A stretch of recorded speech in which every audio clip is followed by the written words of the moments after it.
The Great Elder boldly states that both Lin Zichen and Shen Qinghan belong to him. Naturally, this makes the fox goddess feel insulted. She calls him a crazy old man for trying to steal her favorite toy. She also warns him that his cult is making a huge mistake by messing with her neutral home group, the ancient Qingqiu Mountain.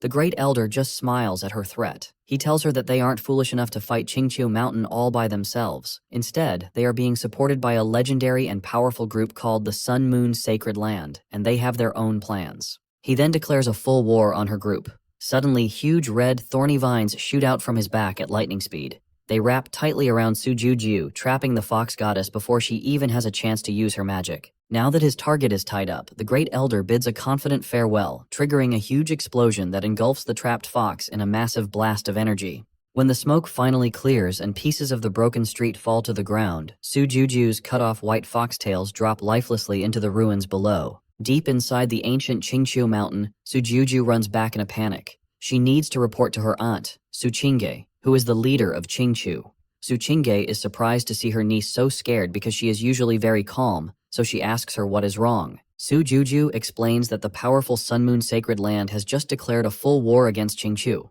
On top of that, the Great Elder of the plant god cult delivered this threat himself back on Earth, and he even destroyed one of Su Juju's strongest avatars just to make a point. Su Qingje takes this news very seriously. Even though Qingqiu is not the strongest in battle, they have amazing political safety. This is because their fox maidens are in relationships with the top leaders of almost every major power in the world. Since starting this war would normally be political suicide, a terrifying thought hits Su Qingge.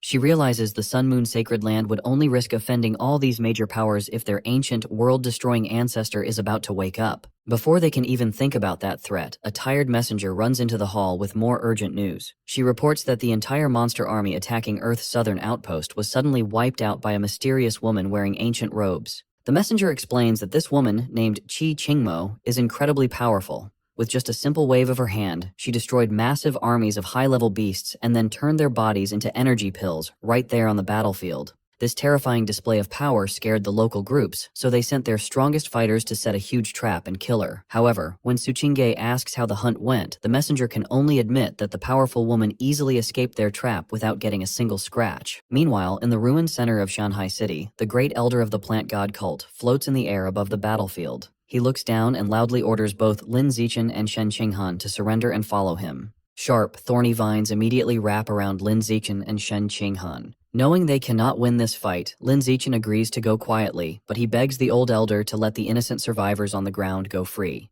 The Great Elder just laughs at his request. He says that if Lin Zichen really wants to join the plant god cult, he must first prove his absolute loyalty. To do this, the villain gives him a terrible choice. He tells Lin Zichen that he must personally kill every single human survivor who is still trapped down on the streets. To force him to make a decision, the Great Elder threatens to break Shen Qinghan's neck if Lin Zichen hesitates for even a second. Finding himself trapped in this nightmare, Lin Zichen completely panics. The Great Elder then squeezes the thorny vines around Shen Qinghan, making her writhe in pain. He mocks Lin Zichen, warning him that his precious fiancée will die in seconds if he does not start killing his friends. Hearing this threat from down below, Yu Yan and Lu Chuanwu yell at Lin Zichen to stop hesitating. They know they cannot survive the monster army anyway, so they say they would rather die quickly by his hand than get eaten alive by monsters. Luo Yongjian, Li Moyu, and Ma Weiwei join in as well. They desperately beg Lin Zichen to give them all a quick and merciful death so that he can save his girlfriend. Filled with absolute despair, Lin Zichen prepares to make this terrible sacrifice. He silently promises himself that he will eventually hunt down and destroy the Great Elder to avenge all of his friends.